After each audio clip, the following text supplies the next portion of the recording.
আপনার গাড়ির কাজ ভেঙেছে।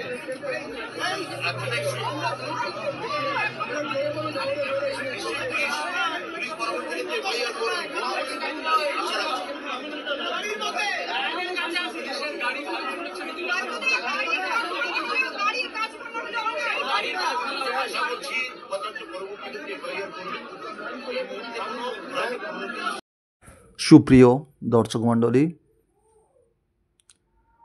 আজ ব্রাত্য বসু মাননীয় শিক্ষামন্ত্রী পশ্চিমবঙ্গের, তাঁর সঙ্গে চূড়ান্ত অভব্যতা করা হয়েছে।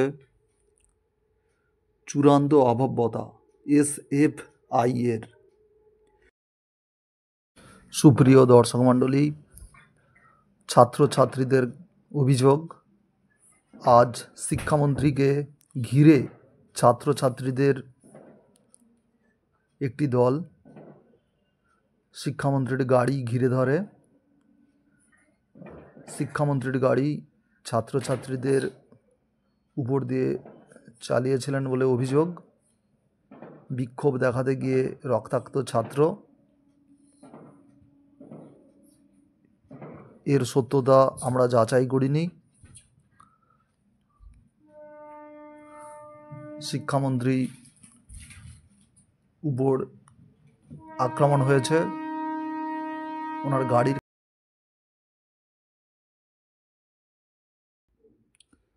ছাত্র নির্বাচন করতে হবে, মানে ছাত্রদের ভোট হবে কলেজে। বেরিয়ে যাওয়ার সময় শিক্ষামন্ত্রীর গাড়িতে ভাঙচুর চালানো হয়। পরে SSKM-এ গিয়ে PG হসপিটাল, সেখানে গিয়ে চিকিৎসা করান শিক্ষামন্ত্রী। এদিন ওপেন থিয়েটারে ছিল ওয়েব কুপার বার্ষিক সাধারণ সভা।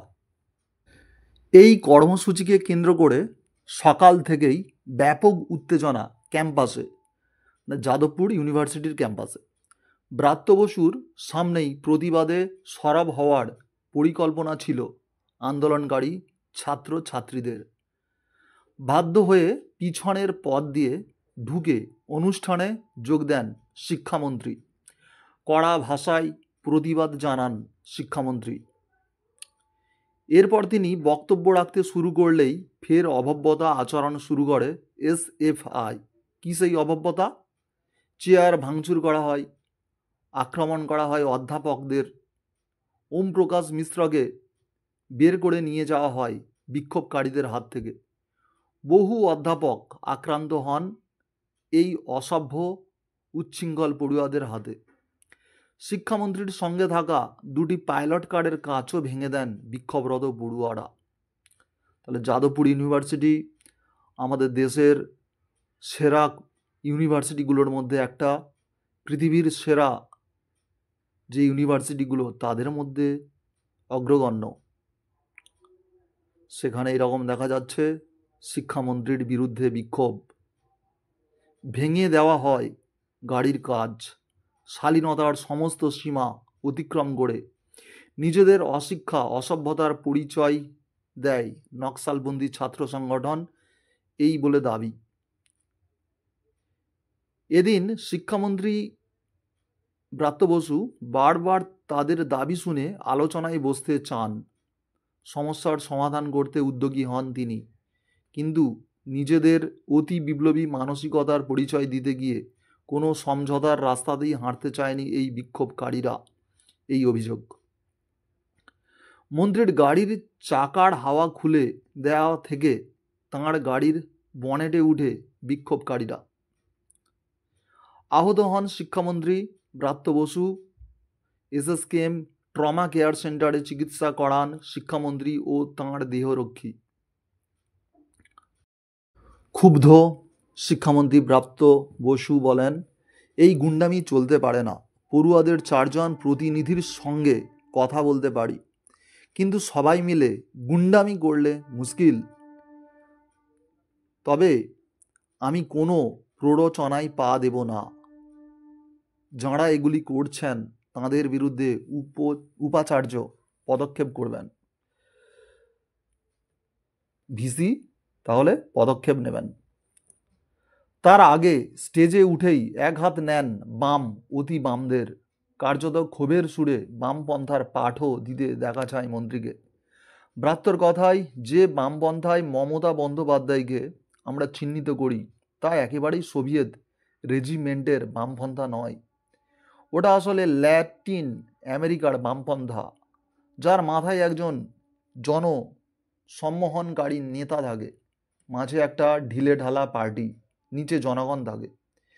এরপরই যাদবপুরের আন্দোলনকারীদের প্রতি উষ্মা প্রকাশ করে ব্রাত্য বলেন, যাদবপুরে এর আগেও আন্দোলন হয়েছে, সেই আন্দোলনের নেতাদের এখন দেখতে পাবেন না, তাঁরা এখন সব ভিন রাজ্যে বা বিদেশে, তাঁদের রাজ্য নিয়ে কিছু যাই আসে না, এরা শুধুই অ্যাটেনশন সিকার, মানে অ্যাটেনশন সিক করতে যায়, এরা ভুয়ো মতাদর্শে চলে।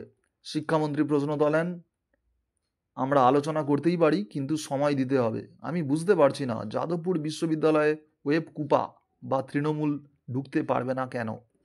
এই বিশ্ববিদ্যালয় কি মমতা বন্দ্যোপাধ্যায়ের সরকারের অনুদান পায় না? তাহলে তৃণমূলপন্থীরা ঢুকতে পারবে না কেন? এত অধৈর্য হওয়ার কি আছে? মন্ত্রী বলেন, যে অধ্যাপকরা আজ মার খেয়েছেন তাদের জিজ্ঞাসা করব আলোচনা করা উচিত কি না, তারপরেই সিদ্ধান্ত নেব। আমি আগেও বলেছি পুলিশ ডাকতে পারতাম কিন্তু শিক্ষা প্রতিষ্ঠানের ভিতরে ডাকবো না। পুলিশ নিরাপত্তা দিতে চেয়েছিল, আমি রাজি হইনি। গোটা ঘটনার নিন্দা করেছেন তৃণমূলের রাজ্য সাধারণ সম্পাদক কুণাল ঘোষ। তৃণমূলের রাজ্য সাধারণ সম্পাদক কুণাল ঘোষ। তাঁর প্রশ্ন, অধ্যাপকদের ঘোষিত সভায় ডিস্টার্ব করতে যাবে কেন? সেখানে অধ্যাপক সংগঠন তাদের মতো করে সম্মেলন করছে, সেখানে শিক্ষামন্ত্রীকে ঢুকতে দেবে না, বিক্ষোভ করে অন্য বক্তব্য রাখার ছুঁতে ভাঙচুর করবে, এই অরাজকতা তৈরি হবে কেন? সুপ্রিয় দর্শক মণ্ডলী, এরপর সাধারণ সম্পাদক কুণাল ঘোষ বলেছেন, কেন শিক্ষামন্ত্রীকে ঢুকতে দেওয়া হবে না? গণতান্ত্রিক রাজ্যের এগুলো কি হচ্ছে? সুপ্রিয় দর্শক মণ্ডলী, বামপন্থী নেতারা বরাবরই কোনো সমস্যার সমাধানে আসতে চাননি আলোচনার মাধ্যমে, একথা বলেছেন কুণাল ঘোষ। সে কথাও এদিন মনে করান কুণাল ঘোষ। বলেন, কোনোদিন কোনো সিপিএম নেতা মন্ত্রীকে বিক্ষোভকারীদের সঙ্গে কথা বলতে শুনেছেন? মেরে পুলিশ দিয়ে ক্যাডার দিয়ে বের করে দিত তারা। সেখানে শিক্ষামন্ত্রী কথা বলতে চেয়েছেন কিন্তু তা সত্ত্বেও তাদের হেনস্থা করা হলো। কিন্তু শিক্ষামন্ত্রীর দায়িত্বশীল অভিভাবকের মতো পুলিশ ডাকেননি। এটা তৃণমূলের সৌজন্যবোধ। কিন্তু তৃণমূলের সৌজন্য তাকে যেন কেউ দুর্বলতা না ভাবে। যারা গায়ে হাত দিয়েছে তাদের চিহ্নিত করে রাখা হোক। 34 বছর ধরে সিপিএম লাল ঝান্ডা এই অরাজকতা, প্রিয় দর্শক মণ্ডলী, গুন্ডামি এগুলো বলে অভিযোগ জানিয়েছেন বা অভিযোগ করেছেন। সুপ্রিয় দর্শক মণ্ডলী, ছাত্রছাত্রীদের অভিযোগ, আজ শিক্ষামন্ত্রীর গাড়ি ছাত্রছাত্রীরা ঘিরে ধরেন, কয়েকজন গাড়ির সামনে শুয়ে পড়েন, ছাত্রছাত্রীদের উপর দিয়ে গাড়ি চালিয়েছেন বলে অভিযোগ। বিক্ষোভ দেখাতে গিয়ে রক্তাক্ত ছাত্র। সুপ্রিয় দর্শক মণ্ডলী, এখানে যে যা বক্তব্য রেখেছেন সেটা তার নিজের, এর দায় এই চ্যানেল কর্তৃপক্ষ নয়। আপনারা অবশ্যই সাবস্ক্রাইব করুন, লাইক শেয়ার করুন, কমেন্ট অবশ্যই করবেন। My India is great.